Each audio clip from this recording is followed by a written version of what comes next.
প্রিয় শিক্ষার্থী, অনলাইন ক্লাসে সকলকে স্বাগত জানাচ্ছি। আশা করি সকলেই ভালো আছো। শিক্ষার্থী, আজকে আমরা চতুর্থ শ্রেণীর ইসলাম ও নৈতিক শিক্ষার অধ্যায় 1 ঈমান ও আকাইদ এই পাঠটি নিয়ে তোমাদের সাথে হাজির হয়েছি ক্লাস করার জন্য। কিছু কথা বলে নিই। শিক্ষার্থী, তোমাদের কি মনে আছে এই পাঠটি যখন আমরা কমপ্লিট করেছিলাম বা সম্পন্ন করেছিলাম তখন কিন্তু আমরা বিদ্যালয়ে এসেছিলাম এবং আসতাম, আর সিটি পরীক্ষার জন্য আমরা এই অধ্যায়টি প্রয়োজনীয় সবকিছু কিন্তু তোমাদের দিয়ে দিয়েছিলাম। তো পুনরায় আবার আসার উদ্দেশ্যই হচ্ছে যে পড়াটাকে আমরা ঝালাই করে নিচ্ছি যাতে তোমাদের সমস্যা না হয়। তো এখানে আমি রিডিং যখন পড়াবো তখন তোমরা খুব মনোযোগ সহকারে করবে। আর তোমাদের তো জানাই আছে যে রিডিং পড়াটার সময় আমরা কি করছি না করছি সব কিন্তু তোমাদের আমার শিখিয়ে দেওয়া আছে। তো আমরা পাঠের শুরুতেই দেখতেছি কি অধ্যায় পাঠটির নাম। তো বিসমিল্লাহির রহমানির রহিম, অধ্যায় 1 ঈমান ও আকাইদ। আমরা মুসলিম, আমাদের ধর্মের নাম ইসলাম। ইসলাম ধর্মের মূল কথাই হলো ঈমান। ঈমান অর্থ বিশ্বাস। ইসলামের মূল বিষয়গুলোকে মনে প্রাণে বিশ্বাস করাকে ঈমান বলে। ইসলামের মূল বিষয়গুলোকে অন্তরে বিশ্বাস করা, মুখে স্বীকার করা এবং সেই অনুসারে আমল করাই হলো প্রকৃত ঈমান। আর যার ঈমান আছে তাকে মুমিন বলে। আকাইদ হলো আকীদা শব্দের বহুবচন। আকীদা অর্থ বিশ্বাস আর আকাইদ মানে বিশ্বাস মালা। একজন মুসলিমের ঈমান ও আকাইদ বিশুদ্ধ হওয়া প্রয়োজন।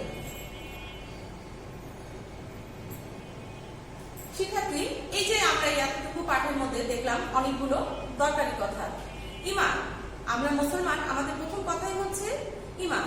আমাদের মুখ, আমাদের ভেতর এবং আমাদের কাজ, এই তিনটার সমন্বয়ে কিন্তু আমাদের ঈমানটা গঠিত।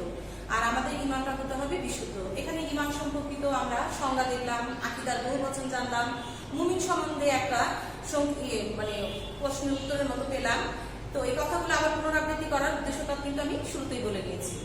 ঈমান সম্পর্কে যাওয়ার পরেই আসলো মহান রব্বুল আলামিনের সম্পর্কে, যে আল্লাহ তাআলা আমাদের সৃষ্টি করেছেন তার পরিচয় সম্পর্কে আসলে আমরা একটু জানি। মহান আল্লাহ পরিচয়। আমরা মানুষ, আমরা নিজে নিজে সৃষ্টি হইনি, আমাদের সৃষ্টি করেছেন মহান আল্লাহ। আমরা যে পৃথিবীতে বাস করছি তাও নিজে নিজে সৃষ্টি হয়নি। এই সুন্দর পৃথিবীও সৃষ্টি করেছেন মহান আল্লাহ তাআলা। আমাদের জন্য যা যা প্রয়োজন সেসবও তিনি সৃষ্টি করেছেন মহান আল্লাহ।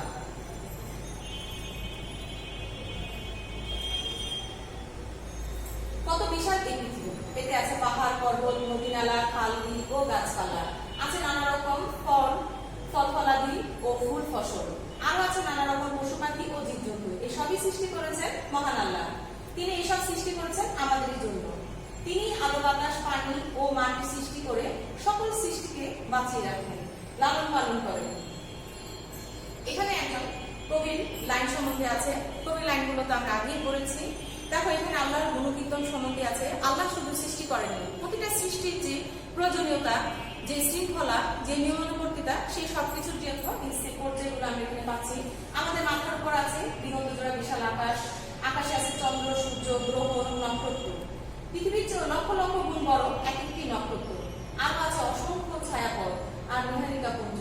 একসময় এসব কিছু ছিল না। এসব কে সৃষ্টি করেছেন? এসবও সৃষ্টি করেছেন মহান আল্লাহ। তিনি এসব শুধু সৃষ্টি করেননি, অত্যন্ত সূক্ষ্ম ও সুন্দরভাবে রক্ষণাবেক্ষণও করেছেন এবং সুন্দরভাবে পরিচালনা করছেন। তিনি সকল সৃষ্টির মালিক, তিনি সর্বশক্তিমান। মহান আল্লাহ এক, অদ্বিতীয়, তার কোনো শরীক নেই। তার সত্তা ও গুণের সাথে তুলনা করা যায় এমন কোনো কিছুই নেই। তিনি অনন্ত, অনাদি। এই যে দেখো, এখানে আমাদের একটা সৌরজগতের ছবি। সৌরজগৎটা পরদে পরদে সাজানো। আমরা বিজ্ঞানেও কিন্তু এই জগৎ সম্বন্ধে জানি। যে বলা হয়েছে আল্লাহ তাআলা এক। এই যে তার নিয়ন্ত্রণের ক্ষমতা, তার হাতে, একক হাতে যে সমগ্র বিশ্ব ধরে রেখেছে, তার কার্যক্রম থেকে কিন্তু আমরা পর্যায়ক্রমে এই জিনিসগুলো বুঝতে পারি। আসলে আমরা আরেকটু আল্লাহ সম্পর্কে জেনে নিয়ে আল্লাহর পরিচয় সম্পর্কে জানি। দেখো, আমাদের বইয়ের আলোকে বলা আছে আমরা জানবো এবং বিশ্বাস করবো। বলাই আছে যে ঈমান, যা বলবো তা বিশ্বাস করবো এবং কার্যত তা প্রমাণ করবো। আমাদের স্রষ্টা আল্লাহ আসমান ও জমিন, এই দুইয়ের মধ্যে যা কিছু আছে সবই সৃষ্টি করেছেন মহান আল্লাহ। মহান আল্লাহ এক ও অদ্বিতীয় এবং অতুলনীয়, তার কোনো শরীক নেই। মহান আল্লাহ তাআলা তুলনা করা যায় এমন কথাটা ভাবাও কিন্তু আমাদের জন্য পাপ, আর আমাদের মনে কখনো এটা আসবে না, তাই না? আর দেখো, এখানে একটি পরিকল্পিত কাজের কথা রয়েছে। শিক্ষার্থীরা সংক্ষেপে কি আল্লাহর যে করেছে। এই যে আমরা আল্লাহর পরিচয় সম্পর্কে যে তোমাদের বললাম, তিনি যে শুধু সৃষ্টি করেছেন না, কোন সৃষ্টির জন্য কোন জিনিসটা ধারাবাহিকভাবে প্রয়োজন, গ্রহ নক্ষত্রতে উনি সাজিয়েছেন সুশৃঙ্খলভাবে, যেখানে পরিকল্পনার কোনো অভাব নেই, এগুলো কিন্তু সবই রয়েছে আল্লাহর এই গুণের মাধ্যমে কিন্তু আমরা আল্লাহর পরিচয় সম্পর্কে জানতে পাই। এবং এই অধ্যায়টি বা এই পাঠটুকু করে এইখান থেকে কিন্তু আমরা প্রশ্ন উত্তরের জন্য অনেকটা হেল্পলাইন পাবো। আসো এবার আসি আমরা পাঠের আরেকটু বিস্তারিত। আল্লাহ মালিক, এইখানে এই যে আল্লাহ মালিক, আমাদের মহান রাব্বুল আলামিনের 99টি গুণবাচক নাম রয়েছে। এই 99টি গুণবাচক নামের থেকে তোমাদের পাঠ্য বইয়ে কিছু গুণবাচক নাম এবং এই নামের অর্থ বা এই নামের যে অর্থ সম্বন্ধে আমরা বুঝতে পারবো যে শব্দগুলো বা এই পড়ার অর্থটা, সেই সম্বন্ধেও পাঠ্য বই দেওয়া আছে। আশা করি লিঙ্ক দেখি। আল্লাহ মালিক অর্থাৎ আল্লাহ মালিক, মালিক অর্থ অধিপতি, পরম দয়ালু আল্লাহ তাআলা আমাদের সৃষ্টি করেছেন। তিনি আমাদের বসবাসের জন্য পৃথিবী সৃষ্টি করেছেন। কত বড়, কত সুন্দর এই পৃথিবী। এতে আছে পাহাড়, পর্বত, খাল, বিল, নদী, নালা, পশু পাখি, জীবজন্তু, গাছপালা ও ফুল ফসল। এসবের মালিক আল্লাহ। মাটির উপরে যেমন ছোট বড় অসংখ্য সৃষ্টি রয়েছে, তেমনি নিচেও আছে অনেক কিছু। আছে তেল, গ্যাস, কয়লা, লোহা, সোনা, হীরা, আরো কত কিছু। এসবের মালিকও আল্লাহ তাআলা। এখানে একটা প্রাকৃতিক দৃশ্যের ছবি দিয়েও অনেকটা বোঝানো হয়। আমাদের মাথার উপর আছে বিশাল আকাশ, আকাশে আছে চন্দ্র, সূর্য, নক্ষত্র, তারা, আরো আছে গ্রহ, উপগ্রহ, ছায়াপথ, মহানগা পুঞ্জ। এই বিশাল পৃথিবীর চেয়েও লক্ষ লক্ষ গুণ বড় একটি নক্ষত্র। এই সব কিছুরই মালিক আল্লাহ। এই যে গুণবাচক নাম দেখেছো, এই গুণবাচক নামের যে ব্যাখ্যাগুলো এখানে তুলে ধরা হয়েছে, এর মাধ্যমেও বোঝা যাচ্ছে যে আল্লাহ তাআলা সবকিছুর মালিক। আসমান ও জমিন বলতে কি বুঝেছে? আমরা বসবাস করছি জমিনে, আর মাথার উপর আমাদের যে রয়েছে আকাশ। এমনকি মাটির নিচেও যে আরেকটি তলদেশ রয়েছে পানি, পানির স্তরেও এই ভূপৃষ্ঠের নিচেও অনেক সৃষ্টি আল্লাহ তাআলা হিসেব করে এবং পরিকল্পনা মাফিক সৃষ্টি করে রেখেছেন। সেইটার মালিকও আমাদের আল্লাহ তাআলা। আমরা আরো কিছু মালিক সম্বন্ধে জানি। কোরআন মাজিদে আছে আসমান ও জমিনে যা কিছু আছে সবকিছুর মালিকই আল্লাহ। আল্লাহ আমাদেরও মালিক, পরম দয়ালু। আল্লাহ এই সবকিছু আমাদের জন্য সৃষ্টি করেছেন, আর আমাদের সৃষ্টি করেছেন তার ইবাদতের জন্য। আল্লাহ তাআলার ইচ্ছায় আমাদের জন্ম হয়, তার ইচ্ছায় আমরা বেঁচে থাকি, আবার তার ইচ্ছায় আমাদের মৃত্যু হয়। তিনি আমাদের জীবন মৃত্যুর মালিক, আমাদের ধন সম্পদের মালিক আল্লাহ, আমাদের সুখ দুঃখের মালিকও তিনি। তার মালিকানার কোনো শরীক নেই। এই যে দেখো, আমরা মানুষ জন্মগ্রহণ করেছি নির্দিষ্ট একটা সময়, আবার আমাদের যার যার আয়ুকাল শেষ করে কিন্তু আমরা নির্দিষ্ট সময়ে চলে যাব। এই বিধানটা কার? মহান আল্লাহ তাআলা। আমাদের যে ধন সম্পদ, হয়তো আমরা মনে করি বাড়িটির মালিক আমি, গাড়িটির মালিক আমি, কিন্তু আল্লাহ তাআলা না চাইলে কিন্তু কিছুই হতো না। তার চাওয়াতেই আমরা এই সব কিছুর মালিক। আবার একদিন এই জিনিস থেকে আমরা বিলীন হয়ে যাব। আমাদের ক্ষেত্রে আল্লাহ তাআলা সৃষ্টি করেছেন, তার অন্যান্য মাখলুকাত সৃষ্টি করেছেন। তার উদ্দেশ্য কি? আমরা এই যে দুনিয়াতে এসেছি আল্লাহ তাআলার ইবাদতের জন্য। আল্লাহ তাআলা আমাদের সবকিছু করতে দিয়েছেন, আর আমাদের পাঠিয়েছেন কি করতে? আল্লাহ তাআলার ইবাদত, তার বন্দেগী এবং তার গুণকীর্তন করার জন্য। এখানে কবির লাইন আছে, কবি সাবির আহমেদ চৌধুরী, এগুলো আমরা করেছি। আসো আমরা চলে যাই আরো কিছু মালিক সম্বন্ধে জানতে। আমরা বিশ্বাস করি আসমান জমিনের মালিক আল্লাহ তাআলা, দুনিয়ার সকল সম্পদের মালিক আল্লাহ। আল্লাহ আমাদের সুখ দুঃখের মালিক, আমাদের জীবন মৃত্যুর মালিক। আমরা আল্লাহ তাআলার সন্তুষ্টির জন্য ভালো কাজ করব। আল্লাহ একটি পরিকল্পিত কাজ আছে, আল্লাহ তাআলা সবকিছুর মালিক। এই বিষয়গুলো শিক্ষার্থী মাসি বাক্য লিখো। এই যে এখানে কতগুলো বাক্য আমরা বললাম, তাই না? এই যে এখানে আমাদের জন্ম মৃত্যুর কথা আছে, সন্তুষ্টি লাভ। আর এই যে দেখো, আমাদের সবসময় কাজ করতে হবে কি? আল্লাহর সন্তুষ্টি লাভের কাজ থেকে আমাদের মগ্ন থাকতে হবে। কারণ বলাই আছে আল্লাহ তাআলা আমাদের জন্য দিয়েছেন প্রয়োজনীয় সব, আর আমাদের দিয়েছেন আল্লাহকে আল্লাহর ইবাদতের জন্য। আল্লাহর আরেকটি গুণবাচক নাম নিয়ে আসলে আমরা এখন আবার একটু পড়ি। আল্লাহ সর্বশক্তিমান। আল্লাহ কাদের শব্দের অর্থ সর্বশক্তিমান। তার মতো শক্তি আর কোথাও নেই, কারণ নেই। সর্বশক্তিমান আল্লাহ মানুষ সৃষ্টি করেছেন। তিনি মানুষের জন্য এই বিশাল পৃথিবী সৃষ্টি করেছেন। পাহাড়, পর্বত, সাগর, মহাসাগর সৃষ্টি করেছেন। গাছপালা, পশু পাখি, জীবজন্তু সবকিছু তিনিই সৃষ্টি করেছেন। আমাদের মাথার উপর বিস্তীর্ণ আকাশ, তা সৃষ্টি করেছেন কে? এই আকাশ, চন্দ্র, সূর্য, গ্রহ, নক্ষত্র, মহানগা পুঞ্জ, ছায়াপথ সবকিছু সৃষ্টি করেছেন সর্বশক্তিমান আল্লাহ। আমরা দেখি প্রতিদিন পূর্ব দিকে রাঙা করে সূর্য ওঠে। এই যে এখানে রাঙা কথাটি বলতে রঙিন বুঝিয়েছে বা লাল রঙিনটা বোঝানো হয়েছে। দিন হয়, আবার দিনের শেষে পশ্চিম আকাশে সূর্য অস্ত যায়, রাত হয়। দিন রাতের এই পরিবর্তন কে করেন? সর্বশক্তিমান আল্লাহ এই পরিবর্তন করেন। তিনি অসীম শক্তির অধিকারী, তার হুকুমে পৃথিবীর সব কিছু চলে, মহাকাশের সবকিছু আল্লাহর হুকুমে চলে। আমরা হয়তো ছোট, আমরা বলতে যে তোমরা হয়তো চতুর্থ শ্রেণীর শিক্ষার্থী, আমাদের জ্ঞানটুকু আর কত তোমাদের জ্ঞানটুকু, কিন্তু না, আমরা বলতে এই পৃথিবীটা বুঝবো না। এই পৃথিবী বলো, মহাকাশ বলো, সৌরজগৎ বলো, সবকিছুর নিয়ন্ত্রণের মালিক একমাত্র আল্লাহ তাআলা। তার মালিকানা সব রকম দেখো, গ্রহ নক্ষত্র, আকাশ বাতাস, বিভিন্ন কথা এখানে বলা হয়েছে। এখানে আমরা এই বেলাটা একটু দেখি। আলো বাতাস পানি অনেক সময় আমাদের বিপদের কারণ হয়। অতিবৃষ্টি, জলোচ্ছ্বাস, ঘর বাড়ি গাছপালা ডুবে যায়, মানুষ ও পশু পাখি ভেসে যায়।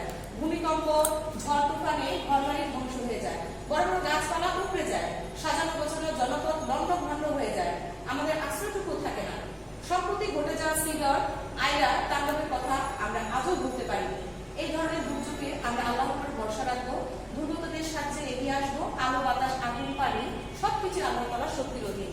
কিছুদিন আগে চলে গেল আমফান, সেই যে ঝড়, এই প্রাকৃতিক ঝড় কার তৈরি? এই প্রাকৃতিক ঝড় মহান আল্লাহ তাআলারই তৈরি। এই সময়গুলোতে আল্লাহ তাআলা বান্দার ধৈর্য পরীক্ষা নেন। বর্তমানে আমরা একটা বড় পরিস্থিতিতে আছি, তোমরা বাসায় বসে আছো, করোনা পরিস্থিতিতে বের হচ্ছি না, এখানেও কিন্তু আল্লাহর একটি মহিমা কাজ করে। উনি চাচ্ছেন বান্দারা আমরা আমাদের নির্দিষ্ট পথে চলে আসি। যে কোনো কারণবশত হয়তো আল্লাহ তাআলার এই শিক্ষণীয় বিষয়টি আমাদের জন্য রেখেছে, যাতে আমরা এখান থেকে শিক্ষা গ্রহণ করি। তো শিক্ষার্থী, এইখানে আমি লাইন যে অধ্যায়টুকু আমি তোমাদের দিলাম না, ওইখানে কথাগুলো পুনরাবৃত্তি। এখানে আসো আমরা আরেকটু কিছু জেনে নিই মানুষ আল্লাহ তাআলার সম্বন্ধে। আল্লাহ তাআলা শাস্তি দিতে চাইলে কেউ রক্ষা করতে পারেন না। তিনি নমরুদ, ফিরআউনের মতো পরাক্রমশালী জালিম শাসকদের ধ্বংস করেছেন। হযরত নূহ আলাইহিস সালামের অবাধ্য সম্প্রদায়কে প্লাবনে ডুবিয়ে মেরেছেন। ছোট ছোট পাখি দ্বারা আর আব্রাহার বাদশার বিশাল বাহিনীকে ধ্বংস করেছেন। আল্লাহ তাআলা রক্ষা করলে কেউ তাকে মারতে পারেন না। অত্যাচারী নমরুদ হযরত ইব্রাহিম আলাইহিস সালামকে পুড়িয়ে মারার জন্য অগ্নিকুণ্ডে নিক্ষেপ করে, কিন্তু আগুন তাকে স্পর্শ করতে পারেনি, কারণ আগুন সর্বশক্তিমান আল্লাহর অধীন। মহান আল্লাহ ফিরআউনের হাত থেকে হযরত মুসা আলাইহিস সালামকে রক্ষা করেছিলেন, ঈসা আলাইহিস সালামকে বেতালা থেকে রক্ষা করেছিলেন, আমাদের প্রিয় নবী হযরত মুহাম্মদ সাল্লাল্লাহু আলাইহি সাল্লামকে কাফিরদের থেকে রক্ষা করেছেন। এই যে সর্বশক্তিমান আল্লাহ তাআলা না চাইলে উনি কি না পারেন। এই যে এখানে কিছু শাসকের নাম উল্লেখ করা হলো, এরা ওই কতিপয় শাসক ওই সময়কার অত্যাচারী নামে পরিচালিত এবং ইতিহাসে তারা খ্যাত হয়ে আছেন। এরাও আল্লাহ তাআলার আদেশক্রমে কিন্তু ধ্বংসপ্রাপ্ত হয়েছেন, তাদের একটি চরম পর্যায়ে চলে গেছেন। বলাই আছে আল্লাহ তাআলা যাকে শাস্তি দিতে চান তাকে শাস্তি দেন, যাকে বাঁচাতে চান তাকে বাঁচান। দেখো এখানে মুসা আলাইহিস সালাম, ইব্রাহিম আলাইহিস সালাম, তাদেরকে বাঁচানোর কথা বলা হয়েছে। আগুনও স্পর্শ করেনি। ভাবা যায়, অবশ্যই ভাবা যায় আল্লাহ চাইলে কি না হয়, এগুলোই তার দৃষ্টান্তস্বরূপ। এখানে মহান আল্লাহ তাআলাকে সর্বশক্তিমান হিসেবে বিশ্বাস করবো, তার কাছেই সাহায্য চাইবো, কেবলমাত্র তার উপরে ভরসা করবো। বিপদ হবে, বিপদ আসবে, আমরা সমস্যার সম্মুখীন হব, কিন্তু আমাদের বাঁচার মালিককে মহান আল্লাহ, তার কাছে সাহায্য চেয়ে এবং সাহায্য থেকে উত্তরানোর যে প্রক্রিয়াগুলো সেগুলো আমরা অবলম্বন করলে অবশ্যই আমরা তার থেকে পরিত্রাণ পাবো।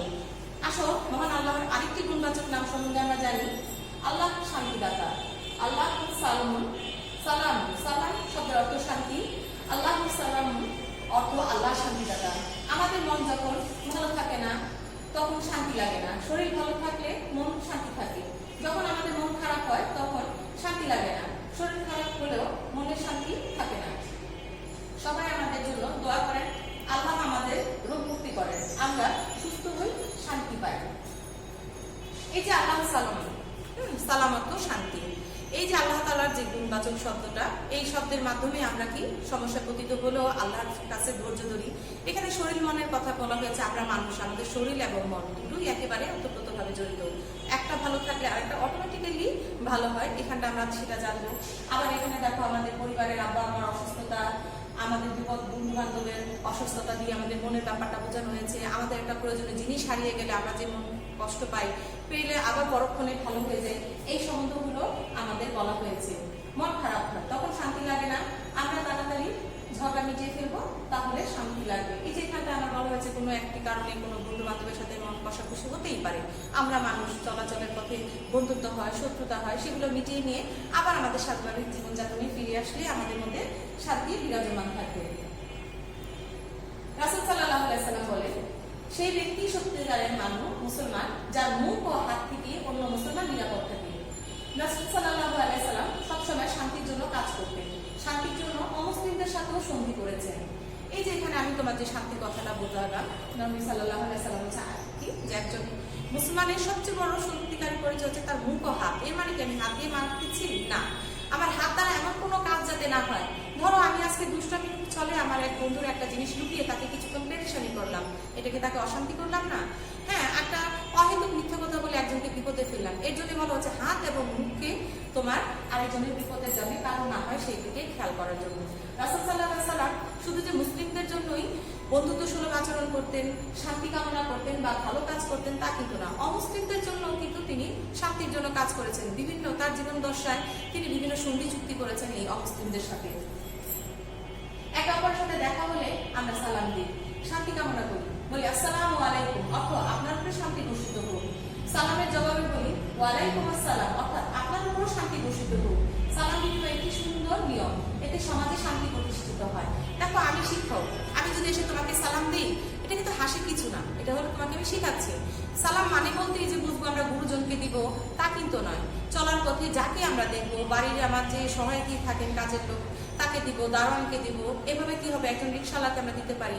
এভাবে যখন তুমি একজনকে সম্মান করলে তখন কি হয়, সালামটা দেওয়ার মাধ্যমে সালামে শান্তি বর্ষিত হয়। বলা আছে সালাম মানেই হচ্ছে শান্তিতে বর্ষিত হওয়া। তার আমরা সমাজ ব্যবস্থায় যে অস্থিরতা ভুগি, সালামের প্রচলনটা যদি ঘটাই আমাদের শান্তি বিরাজমান হবে। দেখো আমরা আরো কিছু সম্বন্ধে আল্লাহ তাআলা সম্বন্ধে জানি। প্রচুর ধন সম্পদ থাকলেই মানুষ শান্তি পায় না। অনেক আগে কারুন নামে এক ব্যক্তি ছিলেন, তার ধন সম্পদের প্রচুর ছিল, তিনি কিন্তু তৃপ্ত ছিল না, শান্তি ছিল না। সে আরো সম্পদের জন্য লাভের জন্য অস্থির হয়েছিল। সে আল্লাহর শুকর করতো না, গরিবের হক আদায় করতো না, জাকাত দিত না, আল্লাহর হুকুমে সে ধ্বংসপ্রাপ্ত হয়ে গেল। আল্লাহ তাআলা যাকে শান্তি দেন সেই শান্তি পায়, পরিবারে থাকলেও শান্তি পায়, অভাব অনটনে থাকলেও শান্তি পায়।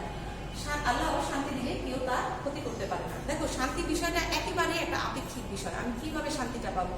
বড় বড় বাড়িতে থাকলে শান্তি তা কিন্তু নয়। বিরাট প্রাসাদে থাকছি অথচ মা বাবা ভাই বোনের মধ্যে আত্মীয় স্বজনের মধ্যে সম্পর্ক নেই, এটা কিন্তু শান্তি না। শান্তি হচ্ছে যেখানে সেখানে সবাই মিলেমিশে দিন বাদে অল্প খেয়েও হাসি মুখে আমরা দিনপাত করতে পারি। এখানে দেখো মনে হচ্ছে গরিবের হক আদায় করে না। কারণ নামে এক ব্যক্তির কথা বলেছে, তার সম্পদের অভাব ছিল না কিন্তু তার তৃপ্ততা ছিল না, সে আরো আকাঙ্ক্ষী ছিল সম্পদের লাভে।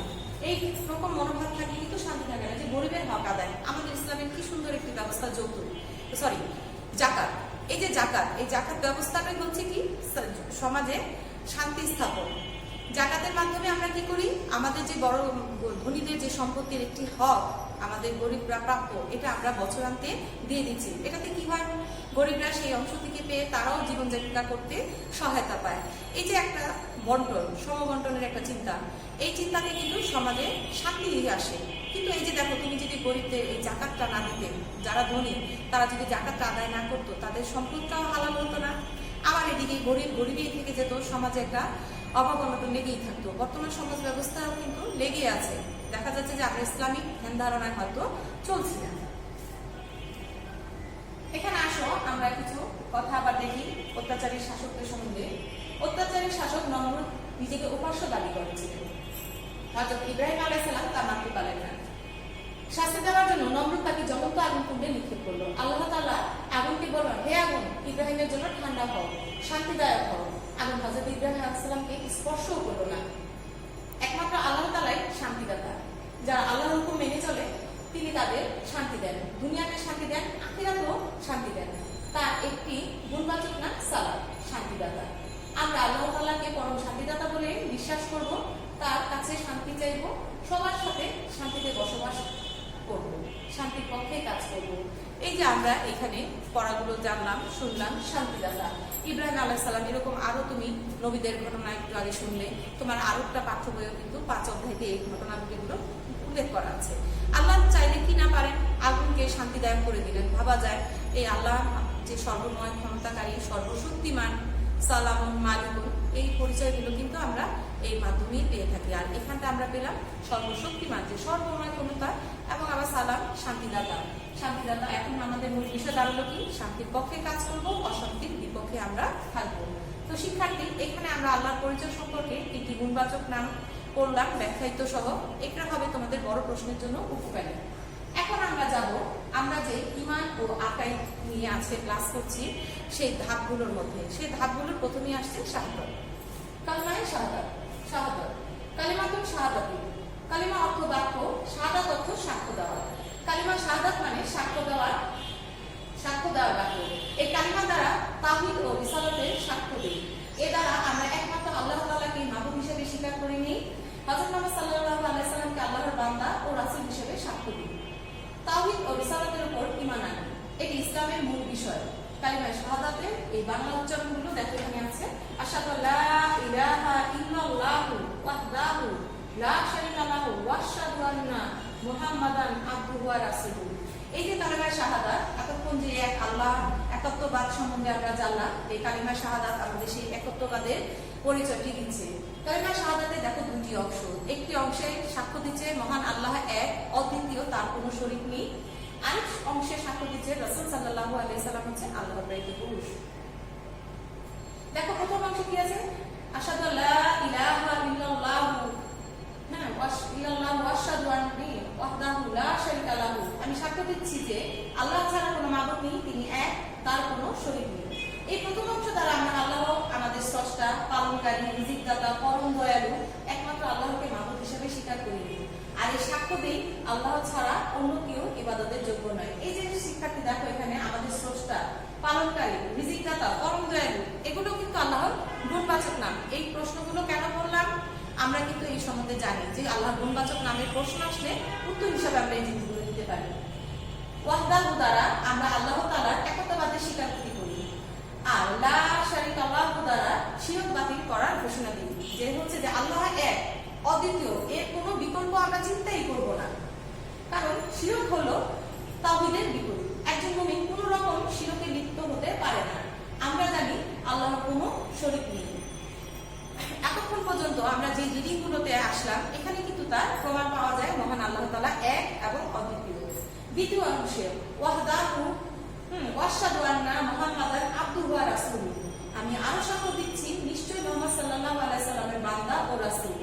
এই দ্বিতীয় অংশ দ্বারা সাক্ষ্য দেই যে মুহাম্মদ সাল্লাল্লাহু আলাইহি সাল্লাম যেমন আল্লাহর বান্দা তেমনি আল্লাহর রাসূল। আমরা আল্লাহকে চিনতাম না, আল্লাহ তাআলা সম্বন্ধে জানতাম না, কোন কাজে আল্লাহ তাআলা খুশি হন তাও জানতাম না। মুহাম্মদ সাল্লাল্লাহু আলাইহি সাল্লাম আমাদের আল্লাহর পরিচয় সম্পর্কে জানিয়েছেন, তার বাণী শুনিয়েছেন, আল্লাহর ইবাদত করার নিয়ম শিখিয়েছেন, যিনি নিজে আল্লাহর বিধান পালন করেন এবং আমাদের তার হাতে কলমে শিক্ষা দিয়েছেন। আমরা আল্লাহর পথে চলবো, রাসূল সাল্লাল্লাহু আলাইহি সাল্লামের দেখানো পথে চলবো। তাওহীদ ও রিসালাতে বিশ্বাস হলো ঈমানের মূল কথা। এই যে এতক্ষণ পর্যন্ত আমরা যে জিনিসগুলো পড়লাম, কালিমা শাহাদাতের পুরো অর্থটাই কিন্তু শিক্ষার্থী আমাদের মাঝখানে আসলো। ওইখানে আমাদের কাজী নজরুল ইসলামের একটি কবিতার অংশ ছিল, তো আমি এটা পুনরাবৃত্তি করছি। আমানতু বিল্লাহি কামা হুয়া বিআসমিহি ওয়া সিফাতিহি ওয়া কাবিলতু জামিআন ওয়া আহকামিহি ওয়া আরকানিহি। এটা আমরা বললাম আরবি উচ্চারণ। এই উচ্চারণের অর্থ কি দাঁড়াচ্ছে একটু জেনে নিই।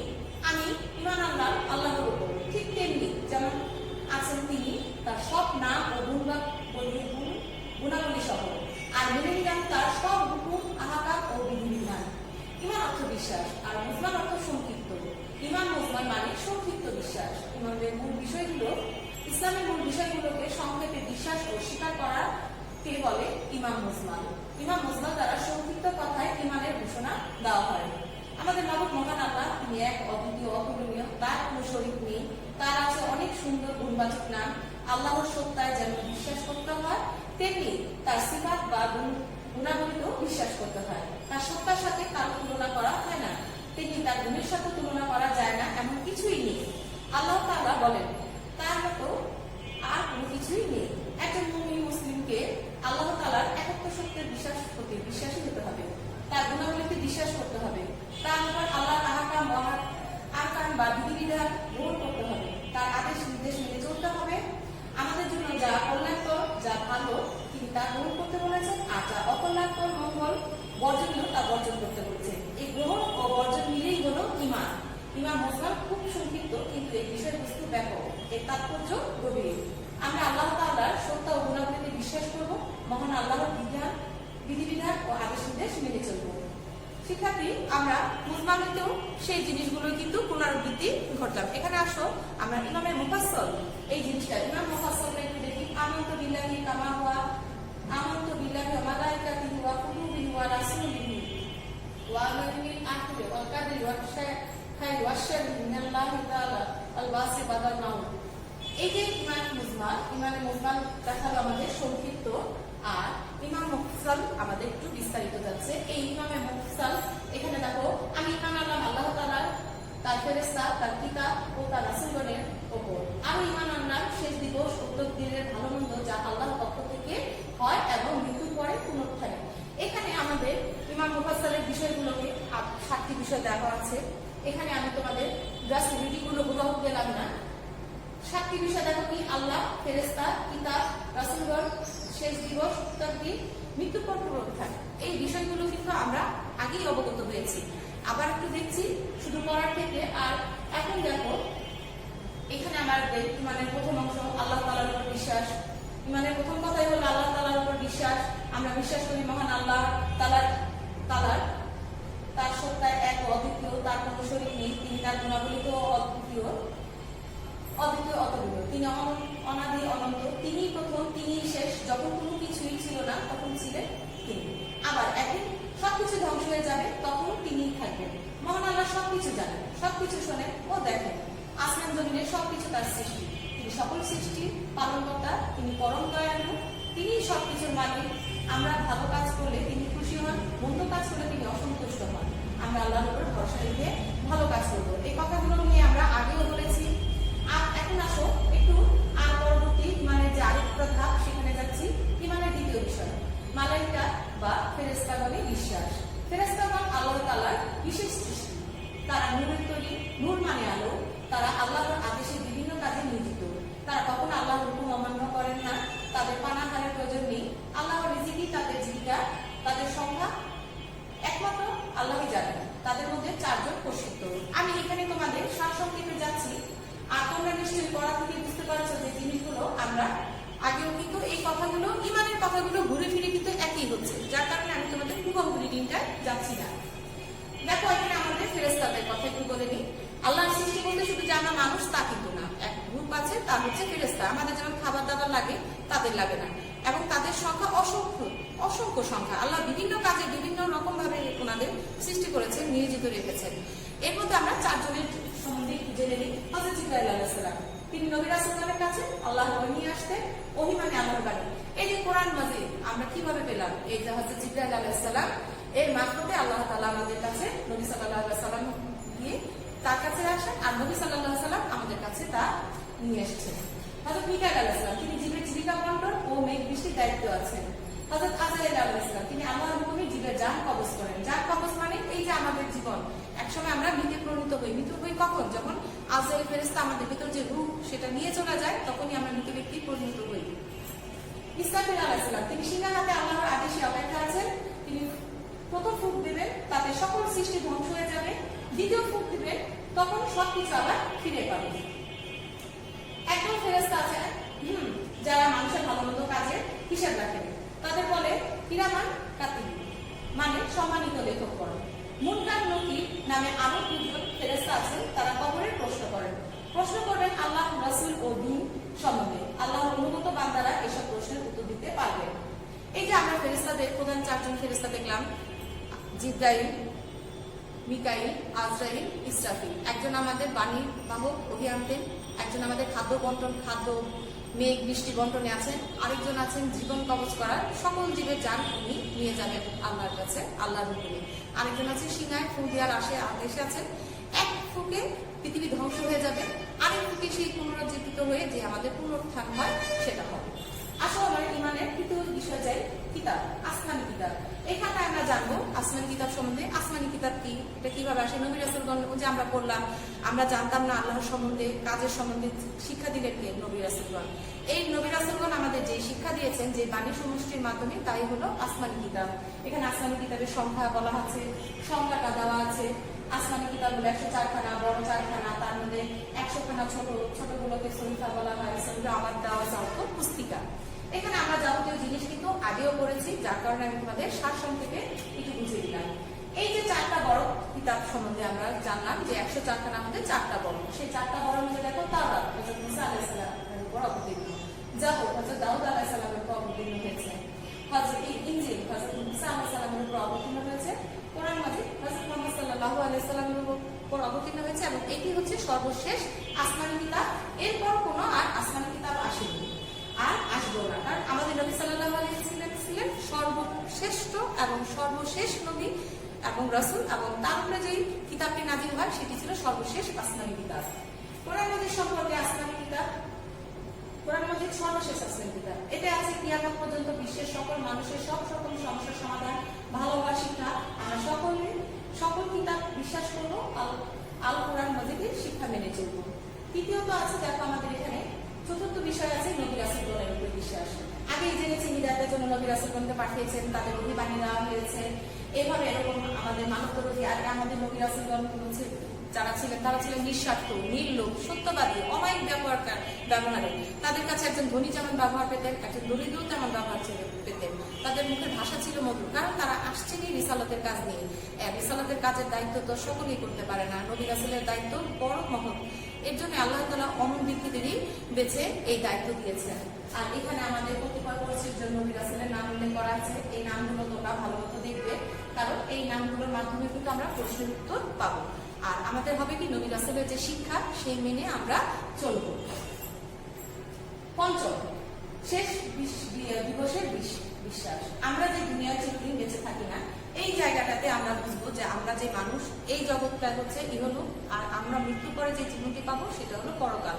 আর এই পরকালের অর্থ মানে কি? আখিরাত অর্থই পরকাল। আখিরাত একটি শব্দ, তার অর্থ এখানে দেখো মৃত্যুর পরবর্তী জীবনকে আখিরাত বলে। আখিরাত মানে পরকাল, মৃত্যুর পরে এই জীবন শুরু হয়। কবর, কিয়ামত, হাসর, জান্নাত, জাহান্নাম এসবই আখিরাতের অন্তর্ভুক্ত। আখিরাতের জীবনের শুরু আছে, শেষ নেই। সেই জীবন অনন্তকালের। আল্লাহ বলেন এই দুনিয়ার জীবন তো অস্থায়ী উপভোগের বস্তু, আর আখিরাতই হচ্ছে চিরস্থায়ী আবাস। ইমানের অন্যান্য বিষয়ের উপর বিশ্বাস যেমন জরুরি, আখিরাত বা শেষ দিবসের উপর বিশ্বাসও তেমনি জরুরি। দুনিয়া যেমন যে কাজ করবে আখিরাতে ঠিক তেমন শেষের ফল ভোগ করবে। ভালো কাজ করলে পুরস্কার পাবে, আর মন্দ কাজ করলে শাস্তি ভোগ করবে। শেষ দিবস বা আখিরাতে বিশ্বাসী ব্যক্তি তার কাজকর্মে সতর্ক হয়ে পুরস্কারের আশায় ভালো কাজ করবে, আর শাস্তির ভয়ে সেই মন্দ কাজ থেকে বিরত থাকবে। এতে তার নৈতিক চরিত্র কি হবে? উন্নতি ঘটবে। তাহলে আমরা জানলাম এই জীবনটা হচ্ছে আমাদের কি আখিরাতের ক্ষেত। ক্ষেত মানে কি? একটি শস্য ক্ষেতে আমরা যেরকম ফসল উৎপাদন করব, এর জন্য যতটা কষ্ট করব ফল ততই ভালো হবে, ফসল তত ভালো উঠবে। ঠিক এই জীবনে আমরা যত নবী রাসূল, কোরআনের পথ, হাদিস মেনে চলবো, আমাদের সেই জীবনটা ততটাই আনন্দের হবে। আর জান্নাত এত বড় আনন্দের একটি জায়গা যেখানে সুখের শেষ নেই, আর জাহান্নাম হচ্ছে একটি কষ্টের জায়গা যেখানে দুঃখের শেষ নেই। আসল ষষ্ঠ বিষয়ে তাকদীরে বিশ্বাস। তাকদীর মানে ভাগ্য। আমাদের ভাগ্যের নিয়ন্ত্রণকারী আল্লাহ তাআলা। আমাদের জীবনে যা ঘটে, যা হয় সবই আল্লাহর নির্ধারিত হুকুমে। এই নির্ধারিত হুকুমে কে বলে তকদীর। আমাদের ভাগ্যে কি আছে আমরা তা জানি না। আমরা চেষ্টা করবো ভালো কাজ করে যাব, আর ফলের জন্য আল্লাহর উপর নির্ভর করবো। সফল হলে শুকর করব, বিফল হলে সবুর করব। তকদীর বলে মেনে নিব। তকদীরে বিশ্বাসকে মানুষ যে বিশ্বাসী সেটি মানুষকে অলস করে না, আশায় উজ্জীবিত করে। তুমি মনে করো আজকে আমি একটি কাজে সফল কাম হবো না, হতাশ হবো না, ফেলিওর হবো না, নিজের মনে কষ্ট নিব না, এটার জন্য যে আবার পুনর্জীবিত হয়ে কাজ করবে, দেখো তোমার আশাকে পুনর্জীবিত করে। আমরা শেষ এবং সপ্তম যেটি, সেই বিশ্বাসটি হচ্ছে কি মৃত্যুর পরবর্তী কি মৃত্যুর পর পুনরুত্থানের বিশ্বাস। মানে সপ্তম বিষয়টা, মৃত্যুই আমাদের শেষ কথা নয়। ইহকাল আমাদের যেসব কাজ করেছি তার জবাবদিহি করতে হয় পরকালে। সকলকে আবার জীবিত করে হাসরের ময়দানে উঠানো হবে। সেখানে হিসেব নিকেশ করা, সাক্ষ্য প্রমাণ, বিচার সবকিছু করা হবে। বিচারক হিসেবে থাকবেন কে? মহান আল্লাহ। ভালো কাজে পুরস্কার দেওয়া হবে জান্নাত। জান্নাত হলো পরম সুখের স্থান, যেখানে সুখের শেষ নেই। আর যারা পাপ কাজ, খারাপ কাজ করবে তাদের জন্য কি শাস্তি দেওয়া হবে। শাস্তি স্বরূপ তারা যাবে জাহান্নামে। জাহান্নাম হলো চরম দুঃখ কষ্টের জায়গা। পুনরুত্থানের বিশ্বাস মানুষকে দায়িত্বশীল করে তোলে। পুরস্কারের আশায় সৎকর্মশীল করে হয়, আর শাস্তির ভয় থেকে মন্দ কাজে বিরত রাখে। এতে করে তার নৈতিক চরিত্র কি হয়? ভালো দিকে উঠতে থাকে। আমরা একমাত্র আল্লাহ তাআলাকে মাবুদ বলে বিশ্বাস করব, ফেরেশতাগণে বিশ্বাস করব, আল্লাহ রাসূলের বিশ্বাস করব, শেষ দিবসে বিশ্বাস করব, তাকদীরে বিশ্বাস করব, মৃত্যুর পর পুনরুত্থানে বিশ্বাস করব, আখিরাতে পুরস্কারের আশায় ভালো কাজ করব, আখিরাতে শাস্তির ভয়ে মন্দ কাজ থেকে বিরত থাকব, মুফাসসাল 7টি বিষয় আমাদের যে শিক্ষা দিল, এই শিক্ষার মাধ্যমে আমাদের প্রথম অধ্যায়টি করলাম। এর আলোকে আমরা যে শূন্যস্থান সংক্ষিপ্ত দেখি, আসো এখন এগুলো একটু যাচ্ছি। তো আসো এই শূন্যস্থানগুলোতে শিক্ষার্থী আমরা একটু দেখি। আল্লাহ সালাম অর্থ শান্তিদাতা, পরস্পরের সাথে দেখা হলে সালাম দেই। মুহাম্মদ সাল্লাল্লাহু আলাইহি সাল্লাম আল্লাহর বান্দা ও রাসূল, যার ঈমান আছে তাকে বলে মুমিন। তকদীর মানে ভাগ্য। কোরআন মাজিদ সর্বশেষ আসমানি কিতাব, ওহী হলো মহান আল্লাহর বাণী। ফেরেশতা কি? ফেরেশতাগণ নূরের তৈরি। আমাদের ধর্মের নাম ইসলাম, আকীদা অর্থ বিশ্বাস। রাসূল সাল্লাল্লাহু আলাইহি সাল্লাম সবসময় শান্তির জন্য কাজ করতেন। আসমানি কিতাবে আছে মানুষের জন্য হিদায়াত। ঈমান মুসলমান মানে সংক্ষিপ্ত বিশ্বাস। হযরত ইসরাফিল আলাইহিস সালাম শিক্ষা হাতে আল্লাহর আদেশে অপেক্ষায় আছেন। নূর মানে আলো। এই হলো 15টা শূন্যস্থান। ইসলামের মূল কথাই হলো ঈমান। এই ডান বামটা কিন্তু তোমরা মিলিয়ে নেবে, এবং আমি বলছি তার সাথে তোমাদের আর সুবিধা হবে। ইসলামের মূল কথা হলো ঈমান। আকাইদ মানে বিশ্বাসমালা। আল্লাহু মালিকুন অর্থাৎ আল্লাহ মালিক। আল্লাহ হযরত নূহ আলাইহিস সালামের অবাধ্য সম্প্রদায়কে প্লাবনে ডুবিয়ে মেরেছেন। কালিমা শাহাদাতে দুটি অংশ আছে। আমি কিছু বাংলা হযরত মুসা আলাইহিস সালামের উপর অবতীর্ণ হয় তাওরাত। শাহাদাত অর্থ সাক্ষ্য দেওয়া। জান্নাত হলো পরম সুখের স্থান। আসমানি কিতাব হলো 104খানা। তাই আশা করি এই বাংলাগুলো শিক্ষার্থী তোমাদের আমার মিলিয়ে দেওয়ার কোনো প্রয়োজন নেই। রিডিং এ যথার্থভাবে তোমরা গেলেই বুঝে যাবে। এই যে সংক্ষিপ্ত প্রশ্ন, এই সংক্ষিপ্ত প্রশ্নগুলো কিন্তু আমরা চলাকালীন সময়, স্কুল চলাকালীন সময় লাইন লাইন দাঁড়িয়েছি, এবং এটা তোমরা আমার সাথে পরিচিত। প্রশ্নগুলো এখানে তোমাদের সামনে দেওয়া আছে, এগুলো ক্যান্সেল আউট করার আর আমি কোনো কারণ দিচ্ছি না, কারণ এইগুলো আর কোনো বিকল্প নেই। এই প্রশ্নগুলো তোমাদের উত্তর দেওয়া, সবকিছু করা। আল্লাহর 5টি গুণবাচক নাম খালিকুল, সালিমুন, রিজিক দাতা, পরম দয়ালু, এরকম করে তুমি 5টি নাম নাও। ঈমান মুফাসসালে মোট 7টি বিষয় আছে। 4জন ফেরেশতার নাম হযরত জিবরাইল, মিকাইল, ইসরাফিল, আজরাইল। বড় কিতাব তাওরাত, জাবুর, ইনজিল, কোরআন। 10 জন নবী তোমার পাঠ্য বই 25 জন নবীর নাম লিখে নিবা। আসমানি কিতাব কতখানা? 104খানা। ছোট কিতাবকে কি বলে? ছোট 100খানা কিতাবকে বলা হয় 100 ছোট ছোট কিতাব যে রয়েছে তাকে বলা হয় সহিফা। সর্বশেষ নবীকে হযরত মুহাম্মদ সাল্লাল্লাহু আলাইহি ওয়াসাল্লাম। সর্বশেষ আসমানি কিতাব কি? সর্বশেষ আসমানি কিতাব কোরআন মাজিদ। এগুলো আমার পাঠ্য বইয়ের মধ্যে যে প্রশ্নগুলো ছিল। এটা হচ্ছে পাঠ্য বইয়ের বহির্ভূত যেগুলো। ঈমান অর্থ কি? ঈমান অর্থ বিশ্বাস। ঈমান কাকে বলে? ইসলামের মূল বিষয়গুলোকে মনে প্রাণে বিশ্বাস করাকে বলা হচ্ছে ঈমান। ভালো মন্দ কাজের হিসাব লিখে রাখেন কারা? ভালো মন্দের হিসাব কোন ফেরেশতা দুজন লিখে রাখেন? কিরামান কাতিবিন। আখিরাত অর্থ কি? আখিরাত অর্থ পরকাল। আখিরাত কাকে বলে? আমাদের মৃত্যু পরবর্তী যে জীবন, সেই জীবনই হচ্ছে আখিরাত। মৃত্যুর পরে এই জীবন শুরু হয়। কবরে প্রশ্ন করেন কোন ফেরেশতাগণ? কবরে 2 জন ফেরেশতা প্রশ্ন করেন, তারা কে? মুনকার আর নকির। মুমিন কাকে বলে? ইসলামের মূল বিষয়গুলো অন্তরে অন্তরে বিশ্বাস করা, সেই অনুপাতে কাজ করা, সেই বিষয়গুলোকে অনুযায়ী চলা, এই কাজগুলো চলার নাম হচ্ছে প্রকৃত ঈমান। আর এই ঈমান যার আছে তাকেই বলা হয় মুমিন। পাঠ্য বই গেলেই তোমরা প্রথম পৃষ্ঠায় উত্তর পেয়ে যাবা। কোন মুসলিমের সাথে দেখা হলে কি করব? প্রথম দেখতে হলে আসসালামু আলাইকুম বলবো। ও উত্তরে কি বলবো? ও উত্তরে বলবো ওয়ালাইকুম আসসালাম। আশা করি শিক্ষার্থী এই সংক্ষিপ্ত প্রশ্নগুলোর উত্তর নিয়ে তোমাদের আমি মনে করি না কোনো সমস্যা হবে। প্রত্যেকটা পৃষ্ঠায় লাইনে লাইনে উত্তরগুলো তোমরা প্রথমে দাগিয়ে নিয়েছো, এবং আমরা কিন্তু তোমাদের অতিরিক্ত প্রশ্ন বেশি দিয়েছিলাম, এখন আবার কমিয়ে দিলাম। আশা বড় প্রশ্নের সংক্ষেপে আল্লাহর পরিচয় দাও। ওই যে প্রথম পৃষ্ঠা থেকে আমরা আল্লাহর পরিচয় পেলাম, তিনি কিভাবে আমাদের সৃষ্টি করেছেন, আমাদের জন্য প্রয়োজনীয় জিনিসপত্র কিভাবে নিয়ন্ত্রণ করেছেন, ওর মধ্যেই তো আল্লাহর পরিচয় পাওয়া যায়। আল্লাহ তাআলার কয়েকটি গুণবাচক নাম দেখো। আমাদের এখানে সালামুন, মালিকুন, সর্বশক্তিমান, সালামুন, তারপরে শান্তিদাতা, এইসব নামগুলো আছে। এগুলো থেকে আমরা ব্যাখ্যা করে নিব। সর্বশক্তিমান কথাটির অর্থ বুঝিয়ে দাও। আমরা স্কুল চলাকালীন তোমাদের 1 নাম্বার 3 নাম্বার প্রশ্ন লিখে দিয়েছি। আল্লাহ শান্তিদাতা বাক্যটি বুঝিয়ে দাও, এই উত্তরটিও তোমাদের আমি লিখে দিয়েছি, তোমরা খোঁজ করলে পেয়ে যাবে। কালিমা শাহাদাত বাংলা লিখো, পাঠ্য বই একেবারে যথাযথভাবে উল্লেখিত আছে। ঈমান মুজমাল,